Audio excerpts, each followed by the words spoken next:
حضرت جابر رضی اللہ عنہ فرماتے ہیں کہ رسول اللہ صلی اللہ علیہ وآلہ وسلم نے فرمایا، ابلیس اپنا تخت پانی پر بچھاتا ہے، پھر وہ اپنے لشکر روانہ کرتا ہے۔ اس کے سب سے زیادہ قریب وہ ہوتا ہے جو سب سے بڑا فتنہ ڈالتا ہے۔ ان میں سے ایک آ کر کہتا ہے، میں نے فلاں فلاں کام کیا ہے۔ وہ کہتا ہے، تم نے کچھ نہیں کیا۔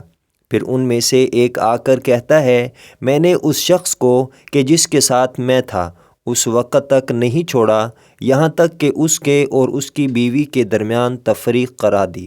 ابلیس اس کو اپنے قریب کرتا ہے اور کہتا ہے، تم سب سے بہتر ہو۔ صحیح مسلم حدیث نمبر 7106۔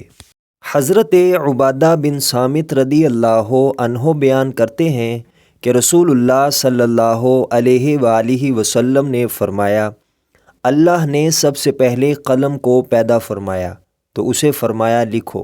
اس نے عرض کیا، کیا لکھوں؟ فرمایا تقدیر لکھو۔ اس نے جو کچھ ہو چکا تھا اور جو کچھ ہونا تھا سب لکھ دیا۔ مشکوٰۃ المصابیح حدیث نمبر 94۔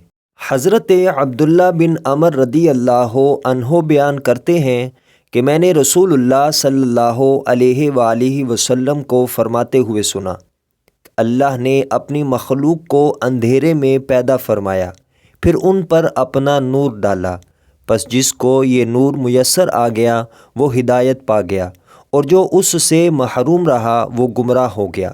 پس میں اسی لیے کہتا ہوں، اللہ کے علم پر قلم خشک ہو چکا ہے۔ مشکوٰۃ المصابیح حدیث نمبر 101۔